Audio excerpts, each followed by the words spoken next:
Olá pessoal, sejam novamente bem-vindos ao TVC Channel News. Esse aqui é mais um daqueles vídeos sem roteiro, sem edição, em que eu venho trazer algum artigo quase sempre publicado recentemente. O artigo de hoje é esse aqui, né? Ele ainda está com um manuscrito, mas ele já foi aceito e tal, já foi revisado, já está aprovado pela revista, mas é porque ele foi publicado anteontem, então ainda não tem aquela versão mais organizada, mais bonitinha, enfim, para ler. Mas é o texto integral, né? Eu achei ele muito interessante e quis fazer um vídeo sobre isso. Esse vídeo ele pode ser interpretado até como um complemento a um que eu fiz no dia 2 de novembro de 2013. Eu lembro disso porque foi um Dia dos Mortos e eu fiz sobre neurociência existencialista, que é como o nosso cérebro processa, como o nosso cérebro interpreta, reflete sobre a ideia da morte. Então a gente já sabe, desde estudos conduzidos há mais de 2 décadas, principalmente desde o início dos anos 90, que existe uma coisa chamada Terror Management Theory. O que é isso? É que quando nós nos deparamos com a ideia da morte, ou a saliência, quando a morte se torna um estímulo saliente, um estímulo mais... que a gente presta mais atenção, a gente pensa sobre ela, isso desperta na gente uma coisa chamada ansiedade existencial. E essa ansiedade existencial causa sofrimento. Então ela requer que nós utilizemos algumas estratégias cognitivas e comportamentais para reduzi-la, né? E fazer com que a gente consiga manter uma vida normal, ainda que pensando na morte sem se desestabilizar. E desde que foi publicado aquele vídeo, algumas coisas novas foram saindo sobre esse tema. E eu fui colocando no canal, na página do canal no Facebook, que é a Thales Coutinho blog/blog. Inclusive, se você ainda não acompanha, eu convido você a curtir, porque lá eu coloco não apenas os vídeos que são publicados aqui, como também alguns textos, alguns comentários, algumas outras coisas relacionadas à psicologia. Então, se você gosta do canal, se você gosta de psicologia, se inscreva na página do Facebook que você vai acompanhar mais conteúdo sobre isso.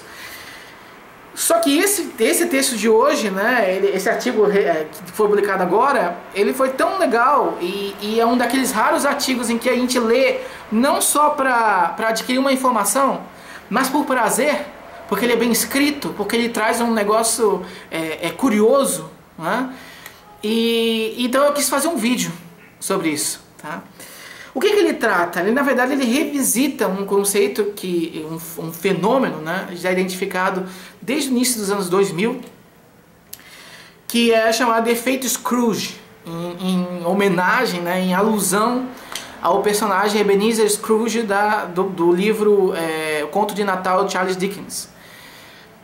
O que acontece? Quem não conhece a história, muito provavelmente todo mundo conhece a história, porque todo Natal passa várias versões de filmes sobre isso na televisão, em vários canais diferentes, mas é a história de um cara, um idoso, né, avarento, preconceituoso, enfim, ele tem várias qualidades negativas e que ninguém gostava dele na cidade e tal. E ele era muito rico, mas ainda assim ele não tinha nenhum senso de caridade, nenhum senso de filantropia, absolutamente nada. Ele até condenava as pessoas por serem pobres. E na véspera do Natal ele é visitado por 3 anjos. E o terceiro anjo é o anjo da morte. O espírito, na verdade, né? O terceiro espírito é o espírito da morte, que é a parte do livro, quem pega o livro é a parte dos filmes também, é a parte mais sinistra da obra, porque é o único espírito que não fala nada com ele, mas vai mostrando como que será a morte, se ele continuar daquela forma como ele tá tendo, como que vai ser quando ele morrer. E daí passa que ninguém vai no enterro dele, porque todo mundo desprezava, ele era uma pessoa totalmente insensível, então ele não despertava sensibilidade em absolutamente ninguém também. Então ele começa a ficar extremamente agoniado com aquilo ali. E daí quando ele acorda, ele muda totalmente o comportamento, ele ajuda lá o funcionário que ele tratava da pior maneira possível, que tinha uma família que passava dificuldades, então ele passa a ser um outro Scrooge, né? Uma pessoa mais generosa, uma pessoa muito mais voltada à caridade, uma pessoa mais voltada a compartilhar aquilo que ele conseguiu na vida dele. Não quer dizer que ele vai ficar pobre por isso, não é abrir mão de todos os bens, mas é uma pessoa mais voltada para a sociedade, mais pró-social. Então eles identificaram que essas pessoas, e o primeiro estudo sobre isso aí foi até curioso, eles entrevistavam as pessoas na rua em duas situações, dois ambientes. Um deles era na frente de uma casa funerária e no outro era em um outro lugar, na frente de uma escola, na frente de, enfim. A casa funerária, ela remete à morte. Então, quando a pessoa está diante dali, todo mundo que passa, a não ser que você não perceba, né? Mas você passa e vê que tem uma casa funerária ali, você pensa na morte. Então essa reflexão, ela provoca um determinado nível de ansiedade existencial, às vezes mais, às vezes menos, dependendo de características individuais, de personalidade, uma série de coisas que podem interferir nesse processo, mas ela provoca. E daí, quando os indivíduos estavam diante dessa casa funerária, eles forneciam respostas ao questionário muito mais voltadas ao apoio à filantropia, ao apoio a pessoas generosas, ao apoio a causas sociais, em relação à pessoa que era abordada em outros lugares. Então eles começaram a perceber que isso não foi apenas uma sacada do Dickens para escrever um livro universal. Ele conseguiu, na verdade, provavelmente montar uma obra universal por duas razões. Primeiro, porque ele é Charles Dickens, né? Segundo, porque ele conseguiu trabalhar com uma coisa que é universal das pessoas, ou pelo menos presente na sociedade ocidental, que é onde boa parte das pesquisas foram conduzidas. Que é, diante da reflexão sobre a morte, as pessoas tendem a ficar mais generosas. Porque essa generosidade pode ser uma das estratégias comportamentais para você lidar, para você diminuir essa ansiedade existencial. A grande pergunta é por quê? Qual é o mecanismo responsável por isso? Por que ser generoso diminui a ansiedade existencial? E essa foi a sacada desse trabalho, né? Então ele foi conduzido por um grupo de pesquisadores poloneses e eles desenvolveram 3 experimentos no mesmo estudo. Eles utilizaram dois jogos amplamente usados em pesquisas de economia comportamental, neuroeconomia, enfim. O primeiro deles é o jogo do ditador.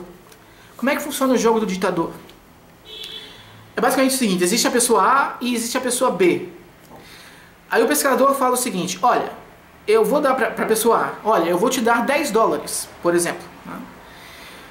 Esses $10 são seus. Só que antes de você sair pela porta do laboratório, você tem que dividir alguma coisa com a pessoa B. Qualquer coisa. Aí pronto, a pessoa faz a divisão e os dois vão embora. O A vai embora com o que sobrou e o B vai embora com aquilo que ele recebeu do A, sem questionar. Tá. Nesse jogo, né, com experimentos anteriores, enfim, tem trocentos trabalhos sobre isso aí, até com neuroimagem, como é que o cérebro reage diante disso. Fica bem claro que as pessoas tendem a ficar com muito mais dinheiro para elas do que dar para outra pessoa, tá? Aí eles utilizaram um outro grupo, em outra amostra, eles utilizaram um outro jogo, o jogo do ultimato. Eu já falei sobre esse jogo várias vezes aqui no canal, e ele é muito mais complexo do ponto de vista de relacionamentos interpessoais. Por quê? Porque enquanto no ditador a pessoa B não tinha nenhuma participação, nesse jogo é ela que decide. Então funciona da mesma forma, ou seja, tem A, tem B. O pesquisador chega para o A e diz: olha, vou te dar $10. Antes de sair por aquela porta, você tem que dividir alguma coisa com a pessoa B. Porém, se a pessoa B considerar a divisão injusta, nenhum dos dois sai com nada. Se ela considerar a divisão justa, os dois saem com aquilo que foi acordado. Então, nesse jogo, a pessoa A tende a fazer uma divisão mais igualitária. Por quê? Porque ela está dependendo da decisão da B. Então ela tende a dividir ou aqueles um pouquinho mais egoístas, 6 para 4, ou quase sempre o 5 para 5. É claro que esse teste tem uma diferença, se são rodadas sequenciais e uma série de coisas, né? Eu não vou entrar nesse mérito agora. Mas é basicamente isso que acontece. Então ele exige uma complexidade um pouco maior, porque você está na dependência daquele outro indivíduo. Pois muito bem. O primeiro e o segundo experimentos utilizaram respectivamente o jogo do ditador e o jogo do ultimato. Qual foi o resultado? Quando as pessoas faziam o jogo do ditador e antes tinham preenchido um questionário sobre medo da própria morte, e esse questionário não ia ser analisado propriamente dito, ele não servia para nada, ele servia só para a pessoa ler as perguntas e automaticamente refletir sobre aquilo. Isso servia como um priming da morte. Então, quando essas pessoas preenchiam esse questionário e automaticamente refletiam sobre a própria morte, elas, tanto no jogo do ditador quanto no jogo do ultimato, tendiam a fazer uma divisão muito mais igualitária. Ok? E o mais importante, elas faziam essa divisão igualitária e sentiam uma satisfação com aquilo, que não estava presente no outro grupo. Então, a saliência da morte, ou a reflexão sobre a própria morte, faz não apenas que as pessoas fiquem mais generosas, mas que elas sintam maior satisfação em ser generosas. E o outro trabalho, o outro experimento, eles fizeram com um outro jogo lá, que daí foi mais desenvolvido para o artigo em si, que a pessoa tinha que fazer tinha que também receber um determinado número de moedas e tinha que decidir quanto que ela ia dividir com um fundo comum ou com fundo ou para ela própria. Tá? E também as pessoas que preenchiam esse questionário sobre a morte tendiam a colocar muito mais moedas no fundo comum do que as outras pessoas que não preenchiam esse questionário. Então elas também ficavam generosas.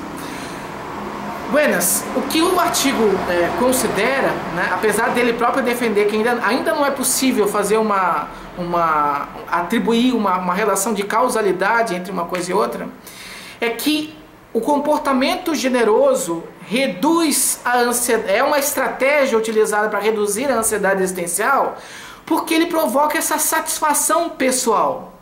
E essa satisfação pessoal é que inibiria a ansiedade existencial. E por isso esse comportamento pró-social seria uma estratégia para lidar com o pensamento ou o desequilíbrio momentâneo que ocorre quando as pessoas pensam sobre a própria morte.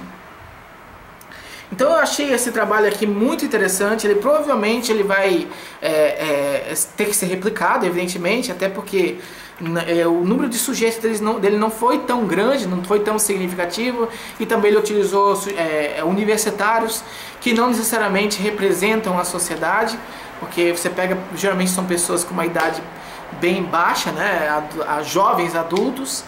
Então isso ainda não permite você generalizar para outras populações e até populações que não têm determinado grau de instrução, enfim, ainda precisa ser refinado esse trabalho. Mas eu achei muito interessante esse insight que eles colocaram, eles terem trazido à tona esse efeito Scrooge, que estava um pouquinho esquecido na literatura, apesar de altamente relevante.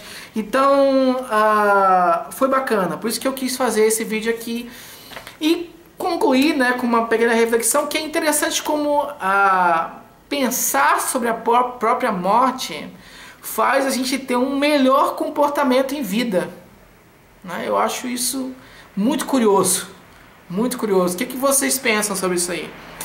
Eu queria que vocês colocassem comentários aqui embaixo ou comentários lá na página do canal no Facebook, ok? Que é o Thales Coutinho vlog/blog. Então era isso, gente. Muito obrigado novamente e até o próximo vídeo aqui no TV Channel News. Valeu!